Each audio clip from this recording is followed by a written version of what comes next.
All right, people, what's going on? I didn't pull out the dry eraser board. You know what I'm saying? Trying to do something a little different. Hit my hand right here. Hit my hand right here. So all y'all gonna be seeing this hand today. You know what I'm saying? So I decided to get a little bit more creative. You know what I'm saying? My inner child came out on this one. So we're gonna take it back one time for the one time. So this video today is talking about karmic relationships, right? And what is going on in these type of relationships. You can see I drew a guy, a girl, a magnet, some mirrors. So I'm gonna talk about what all that is. And I want you guys to start reframing, okay, your relationships with people. And what I mean by reframing is asking yourself, what am I learning from this person that is being reflected within myself? So in today's video, we're going to talk more about the mirror effect and what is happening when you're attracting certain people and what that really means. Okay. Versus like, you know, saying that this person's not for you, et cetera, et cetera. No, that person may be for you. It's just you haven't healed enough. So you think they're not for you. All right. So let's get into the video. You know what I'm saying? How I like to do. And just for people who are just tuning in, my name is Joshua Tree. If this is your first time watching this channel, I am a spiritual life coach and I specialize in inner child work to help people cultivate healthy relationships and stop sabotaging relationships, and also to rebuild self worth, self esteem, and of course, knowing who you truly are deep inside. Okay. So if you're interested in those type of services, please send me a message, go to my website, or just leave me a comment below. All right. So let's get this party started. All right, bet. Now I love this whole thing I got going on right here. I feel like Bob Ross. All right. So boom, what we talking about? What we talking about, Sway? We talking about karmic relationships. All right. So a lot of times when you get into a relationship with people, especially in romantic setting, it may be a karmic relationship. All right. So karmic relationships is when you basically have this interchange, this interaction with someone, and your karma is being played out in that relationship. And what I mean by that is most people think karma is you know, what you do to others will return back to you. Or, if you mess over good women, then that's gonna come back to you in the end. Like some to that degree. And to some degree that is like truthful, but it's not the whole truth. Okay. Karma deals with the science of cause and effect. All right. And so by cause and effect, meaning for every cause, there's an effect, and for every effect, there's a cause. Okay. So with that being said, when you have an experience with someone and you start to see some of your karma play out. Your karma might be, for instance, like I have written here, a rejection wound. That might be your karma. It's going to be played out. Your karma is going to play out with the person that you attract. Okay, so let's get down to it. All right, so we're going to talk about the mirror effect, right? You see these two mirrors? We're going to talk about the mirror effect.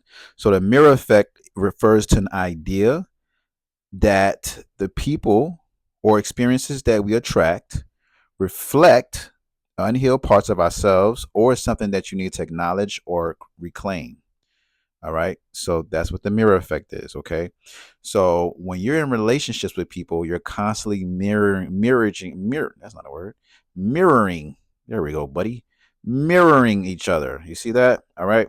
So both parties are going to reflect back to each other what is inside of them. All right. And so let's talk about confirmation bias. Now, confirmation bias is the belief, let's just say, that you have about yourself. And what your subconscious does is it holds this belief and it tries to reaffirm this belief back to you. It tries to confirm this belief back to you. So, say for instance, you think that you're an ugly person. Your subconscious mind is going to seek out evidence from people, places, or things that's going to reaffirm that you are an ugly person. So this plays a factor when we're attracting people, and I'm gonna show you how it's all connected. Confirmation bias plays a factor. Okay. Of course, you see I have magnets right here. All right, which is opposites attract. Right. We talk about that all the time. You always want to have your opposite. Opposites attract. This is very. This is just not. This is not a simple complex concept. It can show up in many different ways. It can show up as physical attraction, having an opposite physical attraction. It can show up energetically, but in this particular case, we're going to be talking about emotions, how it shows up emotionally. You're going to be emotionally connected to someone that's opposite of you. Okay, so like I said, for example, I have the rejection wound here, what we're going to talk about, and I have an emotionally unavailable man. Is what we're going to talk about. Those are two opposites that are attracting each other. Okay, and so I wrote right here, this is beyond the physical. Okay, all of this what we're doing right now is beyond the physical. It's very energetic, very metaphysical. Okay, so let's get into the storyline. All right, so boom, bam, boom. Right, we got what's this guy look like? His name might be Ziggy. We're gonna call him Ziggy. Okay, and her name looks like I don't know. Let's go with Candace. You know what I'm saying? She look like a Candace. All right. So Candace and Ziggy meet each other. So Candace is at the grocery store. Okay. She at Trader Joe's right now. And she's in her head thinking to herself, I wish I can just have a great man, someone who can treat me right, someone who understands my flaws, understands that I have needs, someone who is willing to take me out every now and then, someone who is thoughtful.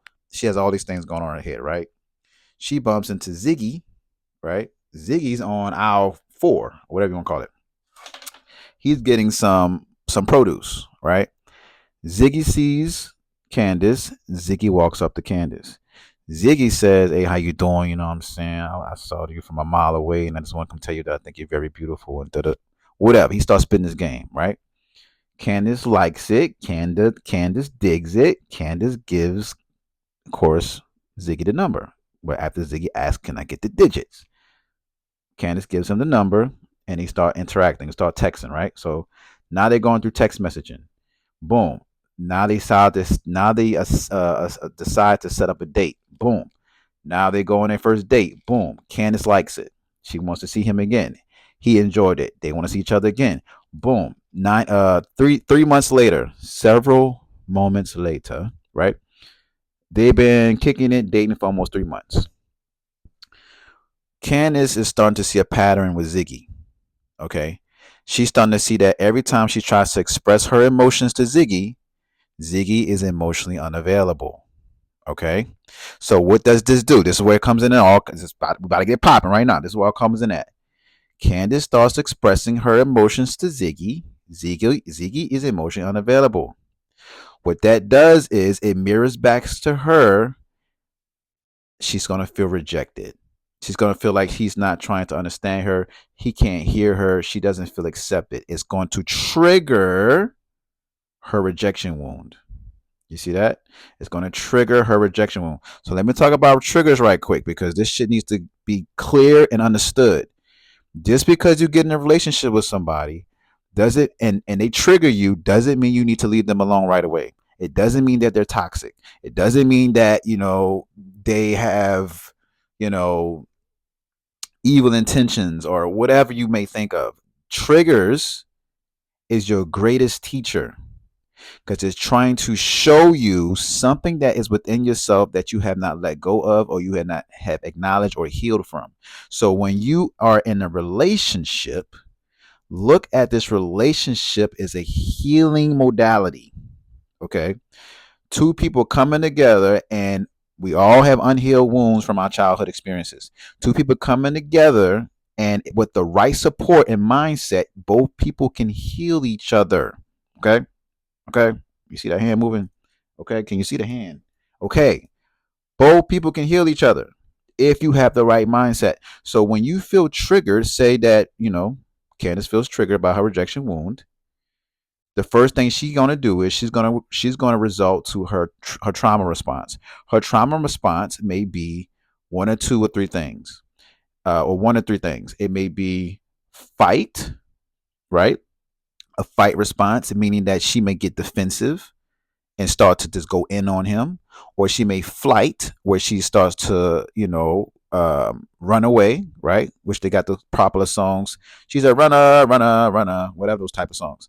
That's what they're talking about. It's a trauma response. She's going to run away from him. She's going to exclude, become reclusive, and say, you know what? I can't be with this guy. This guy is toxic. He can't even support me. Okay. Or she may fawn. She may people please. She may try to, people please to some degree to try to get him to open up. It's a possibility. Okay. So be mindful of the triggers. Triggers are helpers. Triggers are teachers. Triggers are there to teach you something about yourself that you need to heal from. So, boom, let's go back to the story. Candace continues to text him. He's not responding the way she would like for him to. She wants to open up. He's not opening up because he's emotionally unavailable. So let's go back to the playing out the karma.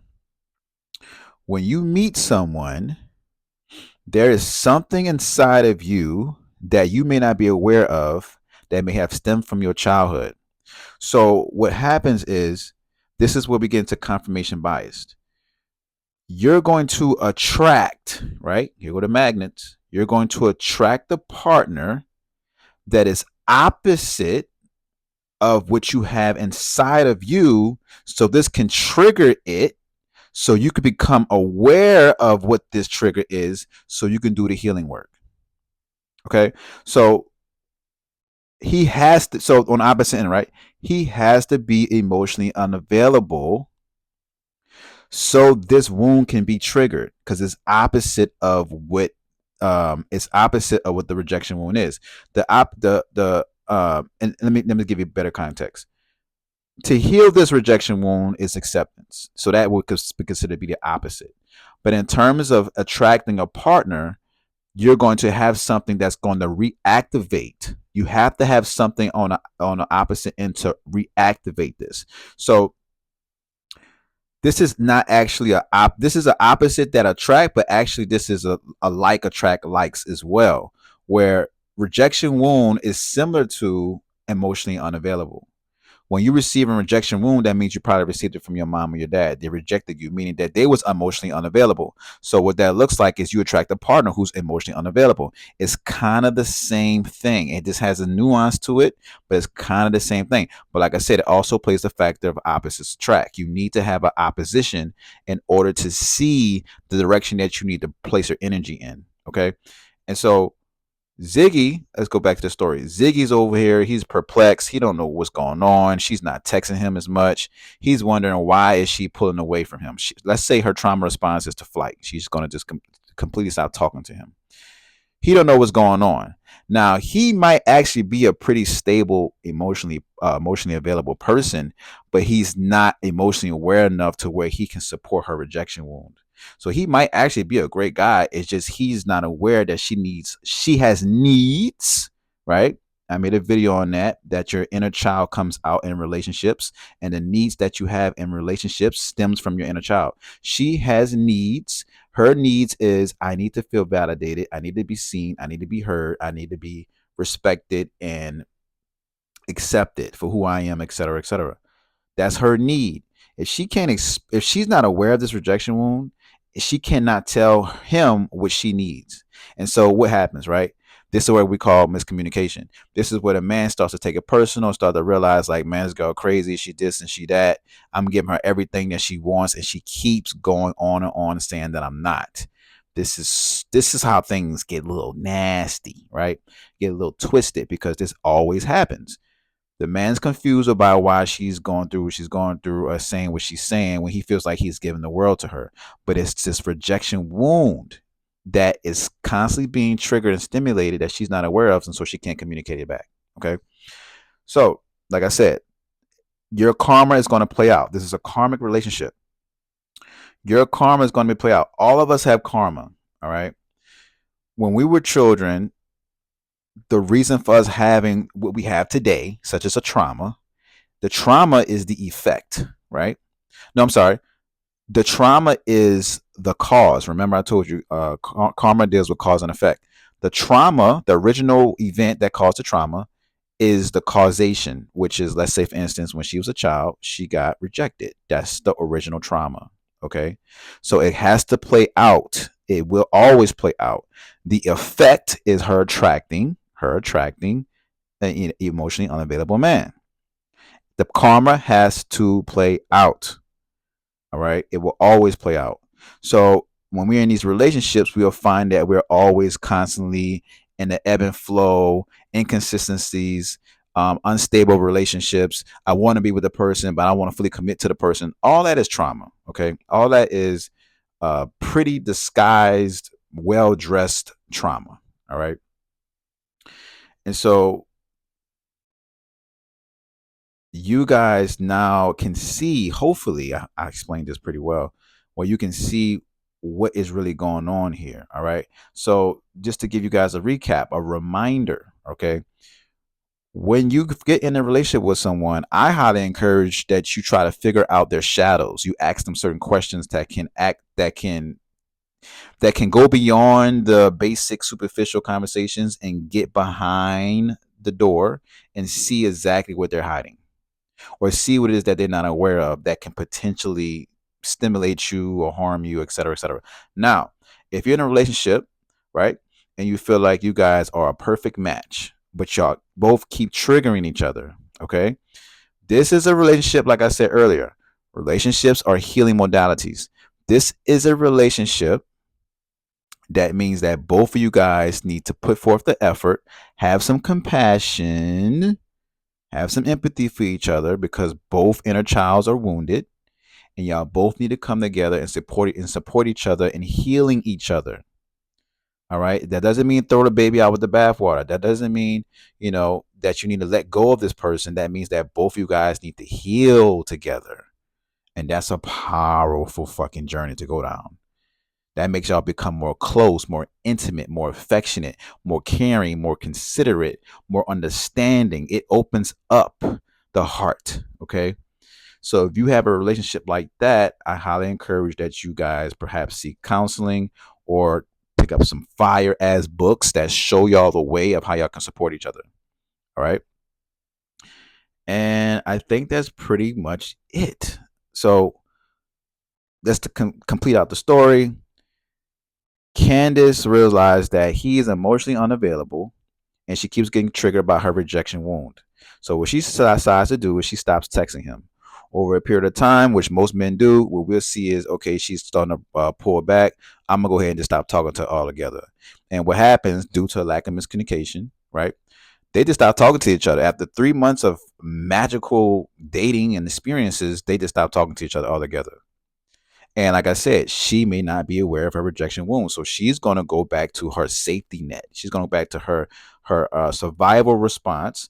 Her trauma response was just to flight, run away, avoid, right? Rather than saying, I have a rejection wound and you're triggering me. Is it a way where you can support me in this particular wound or need that I have? And then that's when a man, if he's mature enough, right, throw that out there, and he's emotionally intelligent enough and emotionally mature enough, he'll say, oh, I totally understand. Okay, how can I support you? What are your needs? Let me be mindful of my behavior so I don't keep triggering you. Don't you see how beautiful that shit is? Ain't that shit hot? That shit hot. All right. So Candace go about her motherfucking business. Ziggy go about his motherfucking business. And this is what we call a relationship that never happened. You know what I'm saying? It never happened. So I think I'm in off with that. I just want to share this quick little with you guys. If you guys resonate with this, I can start teaching in this type of manner because I actually enjoy it. So if you guys feel like this was very helpful, drop a comment below. Let me know this was very supportive, teaching it this way. And of course, share some insight on what you got from this experience of me teaching this, and if it helped you to some degree, drop something at the bottom. Show me some love, you know what I'm saying? Because I love to talk to my people who are there for me. I love to talk to the community.